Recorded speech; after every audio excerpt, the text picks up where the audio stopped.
Yo, thank y'all for the support on the last video. Did really good. Now I thought I'd take the day to talk about another game that I put in a reasonably large amount of time into. That being Smash. Now if you just so happen to fall into the age range where you were just starting high school when Smash first came out, then you may be able to relate to this, because that's what I'm gonna talk about. I've done a lot of stuff in and related to Smash, so I thought I'd give a retrospective on it. I didn't really like prepare a title card or anything for this, so I don't know.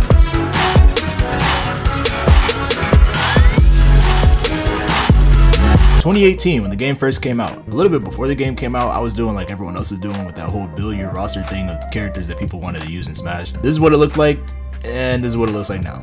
So yeah, a lot of changes, but you know, I still play Lucas. I'm still a Lucas main at heart. The game first came out, I was playing with my friends, you know, enjoying going around on some live streams, just playing, enjoying my time, basically just playing with my guys. I was actually very, very bad at the game. I was terrible at the game, as was everyone when it first came out, so that's not really a surprise there. The second month is when I attended my first tournament in January of 2019. This was held at like a library, and it was a high school tournament. There were items on, and it was free for all. It was very dumb. But this tournament is where I met Damien at, so there's that. Continuing on, we look into just 2019. Smash was probably the highlight of Smash, I guess, competitively. This is where we got the most exciting sets. You know, your MKLeo versus Tweeg, your MKLeo versus Samsora, and just like your back and forth, your top rivalries. This was Fighters Pass 1 DLC. This is before any of the stuff hit the fan. The game was pretty new, so this is the first year of the game's lifespan, and then of course the first year of the DLC as well. We also had those DLC reveals, you know, Joker, Banjo, Terry, Hero, and who else? So it was pretty cool.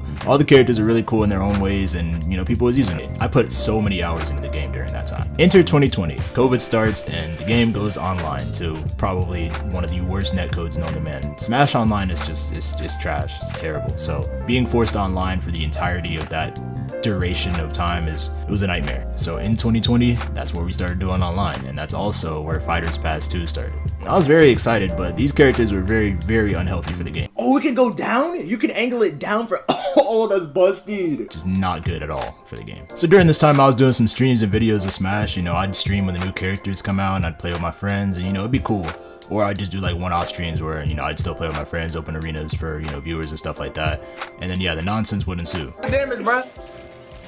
Why did I hit? Oh, man. There was no reason for it. What is he doing? No, stop fighting, bro. No.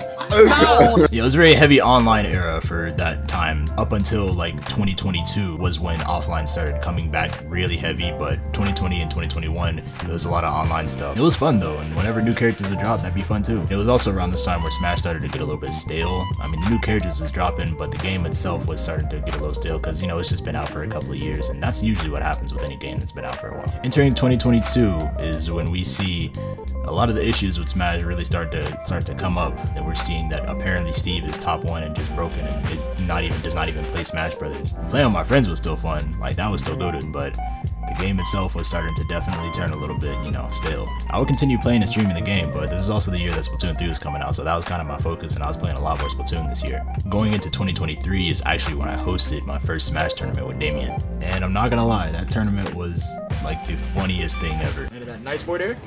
Alright, that forward smash hit, but not the way you wanted to. Guys. Oh, wow. Wow. Bro. Alright, calm down, bro. This match is oh my god! I definitely want to host another one soon. It was pretty good. A lot of people entered it too, so yeah, maybe we might do it again soon. Who knows? I think I forgot to mention it earlier, but I also went back to that first tournament that I went to, the library one.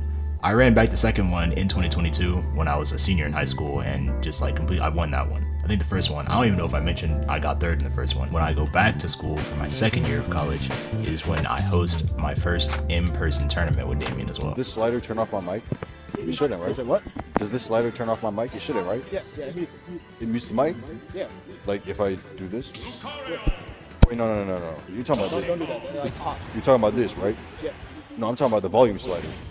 Yes. This thing. No.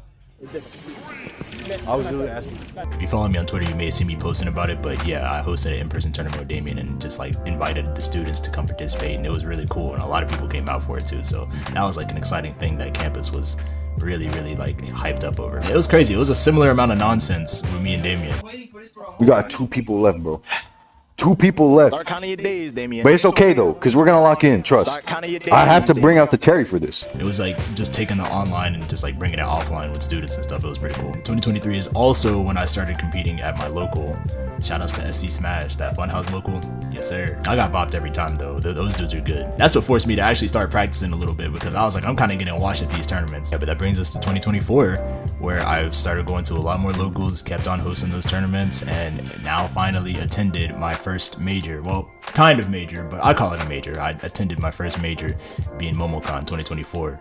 Down in Atlanta. That was a different experience. I was screaming. It was crazy, bro. You know, it's at some points like that I get hope for the game, but I understand the reality of where it's at. You know, there are some sets like the recent one at CEO down in Florida, Grand Finals, Riddles versus Cola, that really shows that the game can be hype when certain characters are being played, but for the most part, isn't really. But those times that it is, it really standds out. So that gives me hope that the game would actually be, you know, back on top like it was before, but it's old. It's an old game, so we're probably not going to see that again until the next Smash game, which is coming out who knows when. And just in general, I don't know how they move on from Ultimate. That seems like a really hard thing to do. I don't know.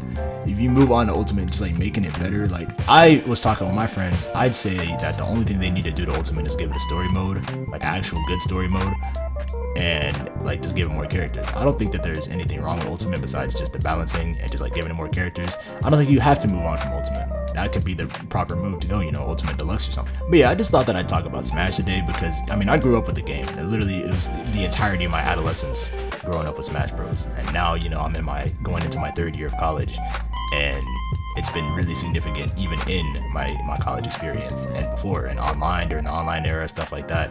So I thought I'd talk about it. Let me know what has been y'all experience with Smash. You're growing up with it. I know a lot of you fall into that age range, a similar age range in me, where you was playing Smash when you was like just going into high school, or maybe you was like in middle school or something. So yeah, growing up now, because we're all adults now. So what was y'all experience with that? Let me know in the comments. But yeah, thanks for watching. Peace.